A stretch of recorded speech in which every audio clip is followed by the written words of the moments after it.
Ladies and gentlemen, there comes a moment in life where you have to face the truth. Not the truth that people tell you. Not the truth that society labels you with. I'm talking about the truth you keep running from. The one you hide under excuses. The one you bury under fear. The one you disguise with someday. Stop lying to yourself. You tell yourself you're not ready. You are. You tell yourself you don't have what it takes. You do. You tell yourself the time isn't right. It will never be right. The greatest prison we live in is not made of bars. It's built out of our own excuses. You keep saying, I'll start when I feel confident. No, confidence doesn't come before action. Action creates confidence. You keep saying, I'll change when things calm down. No, change is what brings order to the chaos. You can't conquer what you refuse to confront. You can't heal what you keep hiding. And you cannot grow if you insist on staying comfortable. So hear me today, stop lying to yourself. Stand in the mirror and face the person you've been avoiding. That's not your enemy. That's your assignment. Your life will not change when the calendar flips. It will not change when luck comes. It will only change when you decide to stop deceiving yourself and start demanding more from yourself. This is your season to tell the truth, that you are more than your mistakes, that you are greater than your fears, that you are capable of extraordinary things. The lie says you can't. The truth says you can and you must. So stop lying to yourself. Your future depends on it. We often think the world is against us. We point at the critics, the doubters, the haters, and the people who didn't believe in us. But the truth is, their voices don't hold the greatest power over our lives. The loudest, most convincing voice we ever hear is the one inside our own head. And too often, that voice is filled with lies. Lies that say we're not good enough. Lies that say we'll never measure up. Lies that say success is for other people, not us. The tragedy isn't what others tell us. It's what we convince ourselves to believe. Think about it. Every day, people walk around carrying dreams in their hearts that never see the light of day. Not because the world stopped them, but because they stopped themselves. They said, I don't have the talent. They said, I don't have the resources. They said, I don't have the connections. These are not facts. These are lies disguised as facts. And when you repeat them long enough, you stop questioning them. You start accepting them as the truth, and they begin to shape your reality. The most dangerous lies aren't shouted. They're whispered. They come in the quiet moments when nobody is watching, when you look in the mirror and silently downgrade yourself. You tell yourself you'll never lose the weight. You'll never build the business. You'll never get out of debt. You'll never be loved the way you want. And because it's your own voice saying it, you trust it. That's what makes it so destructive. If someone else said it, you might fight back. But when it's your own mind feeding you lies, you submit without resistance. These lies keep you stuck. They paralyze you before you even take the first step. They convince you to stay in jobs you hate, relationships that drain you, and lifestyles that break you. You begin to lower your standards, shrink your vision, and settle for less than you deserve. Not because you can't do better, but because you've repeated the lie so many times that it has become your reality. The truth didn't stop you. Your own deception did. And here's the hardest part. You cannot fix what you refuse to face. If you keep lying to yourself, you can't grow. If you keep telling yourself you're fine when you're not, you can't heal. If you keep insisting you're doing your best, when deep down, you know you're not giving half of what you could, you'll never rise to the level you're meant for. Self-deception is comfortable, but it is also deadly. It kills your dreams slowly, without you even realizing it. Excuses are comfortable. They're easy to create, easy to hold on to, and easy to repeat. But comfort doesn't mean freedom. Comfort doesn't mean growth. Every excuse we make becomes another brick in the walls of a prison we build for ourselves. We say, I don't have the money. That's one brick. We say, I don't have the time. That's another. We say, I'll do it tomorrow. Another brick. Before long, we're surrounded by walls so high we can't see the possibilities on the other side. And then we wonder why life feels so limited, why nothing changes, why our dreams feel out of reach. Excuses give us permission to stay the same. They let us off the hook. They allow us to avoid responsibility for where we are. It's easier to say, I can't because of them. Oh, I can't because of this situation, than to look in the mirror and admit, I didn't try hard enough. I didn't commit. I didn't give it my all. Excuses are clever. They sound reasonable. They sound logical. But logic doesn't always lead to greatness. Logic tells you to play it safe. Excuses dress up as logic to keep you exactly where you are. What we fail to see is that excuses don't just trap us in the present. They steal our future. Every time you make an excuse, you delay your growth. You delay your breakthrough. You delay your freedom. It's not just about the opportunity you missed today. It's about the chain reaction of opportunities you'll never see tomorrow because you didn't act today. Excuses multiply. They grow stronger every time you use them. Before long, they become part of your identity. You stop saying, I made an excuse, and you start saying, that's just who I am. Excuses also blind us. They make us focus more on what we lack than on what we already have. You say you don't have the perfect conditions, but no one ever did. You say you don't have the resources, but you haven't even maximized the ones already in your hands. You say the timing isn't right, but the truth is, it's never going to feel right. Excuses distort your vision. They convince you that your starting point is your ending point.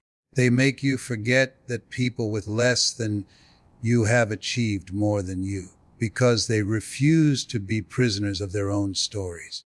And perhaps the most dangerous thing about excuses is how they quietly steal your belief. Every excuse you accept weakens your faith in yourself. Every time you delay, your confidence shrinks. You start to see yourself as someone who almost tries, almost starts, almost changes, but never actually does. That is the slow death of potential. And it doesn't happen because the world shut you down. It happens because your excuses kept you locked up. Most people wait for confidence as if it's some kind of permission slip. They think one day they'll wake up and suddenly feel ready, strong, and unstoppable. And only then will they take action. But that's not how life works. Confidence doesn't knock on your door before you start.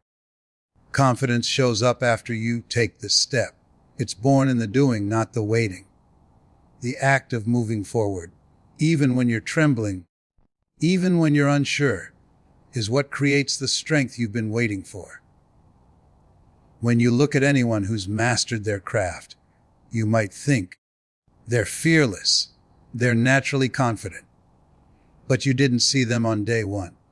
You didn't see the mistakes, the shaky voices, the nervous hands, the failures they kept hidden. They weren't confident at the beginning. They were consistent. Confidence grew because they refused to stop. Every rep in the gym, every speech on stage, every risk they took added another layer to their belief. They didn't wait for confidence. They built it brick by brick through action. The problem with waiting for confidence is that it becomes an excuse. You keep saying, I'll start when I feel ready. But readiness is an illusion. The more you wait, the weaker your belief becomes, because inaction feeds fear. On the other hand, the moment you act, even imperfectly, you prove to yourself that you can. That small proof creates momentum, and momentum is far more powerful than waiting for the perfect feeling. Think about a child learning to walk. They don't sit on the floor and say, I'll wait until I feel confident enough to balance. No, they stumble, they fall, they cry, and they get back up. And every time they take another step, they gain more balance, more strength, more trust in their ability. Adults forget this. We think falling means failure, but falling is how confidence is built. Without mistakes, there is no mastery. Without action, there is no belief. Confidence isn't gifted to the chosen few. It's earned through courage. The courage to try, the courage to fail, the courage to show up even when your voice shakes and your knees wobble. Every action you take, no matter how small, is a deposit into the bank of confidence. Over time, those deposits grow into unshakable belief. But it all starts the same way, not with waiting, not with wishing, but with action. So many people are waiting for life to calm down before they change. They say, I'll start when things settle. But here's the truth: life will never settle. There will always be bills to pay, responsibilities to juggle, problems to solve, and storms to face. If you keep waiting for comfort, you'll be waiting for the rest of your life. Change doesn't arrive after comfort. It's the very act of stepping into discomfort that produces real transformation. Comfort feels good in the short term, but it slowly kills your growth. Think about it. The very reason you want change is because comfort has become a cage. You're too comfortable in the job you hate, too comfortable in the habits that drain you, too comfortable in routines that no longer serve you. Change demands that you step out of that safety zone into the unknown, where things are unpredictable, uncertain, and yes, uncomfortable. But that's where the breakthrough begins. When you first step into change, it feels unnatural, like wearing shoes that don't fit, like walking into a room where you don't belong. But the more you stay with it, the more it molds to you, and the more you grow into it. What was once uncomfortable becomes your new normal. That's the process of change. It doesn't give you comfort up front, it builds it over time. First the struggle, then the strength. First the resistance, then the resilience. The problem is, people confuse comfort with peace. Comfort is temporary relief. Peace comes from growth, from knowing you're not the same person you used to be, from realizing you're stronger, wiser, and more capable than before. But to get there, you must pass through the fire of discomfort. You can't skip it. You can't cheat it. The gym hurts before it heals. New skills frustrate before they empower. Change is messy before it's meaningful. If you truly want comfort, then commit to change. Because the comfort you crave will never come from avoiding challenges. It comes from conquering them. The kind of comfort that lasts isn't built on shortcuts or avoidance. It's built on growth, on pushing past your limits, on proving to yourself that you can survive and thrive in situations that once scared you. And once you've done that, you look back and realize the comfort you were waiting for only arrived because you chose to change. You can't fix what you won't face. Too many people run from their problems, hoping they'll somehow disappear on their own. But problems don't vanish because you ignore them. They grow. The longer you hide from them, the bigger they become. And before you know it, what started as a small challenge turns into a giant standing between you and your destiny. You can't conquer what you keep running from. You can't overcome what you refuse to acknowledge. Denial feels safe. It feels easier to say, I'm fine, when you're not. It feels easier to say, it's not that bad, when you know it's breaking you inside. But denial is just delay. Every day you put off confronting your truth, you give your struggle more power over you. You hand it the keys to your peace, your progress, and your potential. The weight you won't face becomes the chain that drags you down, not because you can't carry it, but because you won't even try. When you finally confront something, you strip it of its mystery.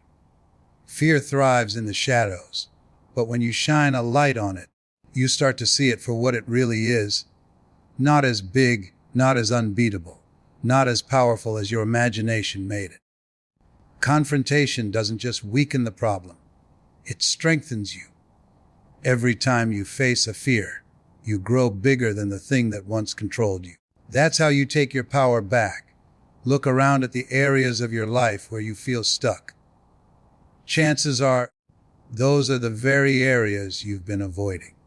The conversation you won't have, the habit you won't break, the truth you won't admit, the goals you won't commit to. Until you confront those things, they will control you. You might decorate the prison. You might pretend it's not there, but you're still locked inside. Freedom only comes when you stop running and face the fight head on. Confrontation doesn't mean chaos. It doesn't always mean conflict with others. Sometimes it's about confronting yourself, your laziness, your excuses, your lack of discipline, your fear of failure.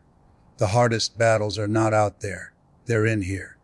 Once you confront the enemy within, no enemy outside of you can stop you. But until you do, you'll always feel like life is against you, when in reality, it's just waiting for you to confront what you've been avoiding.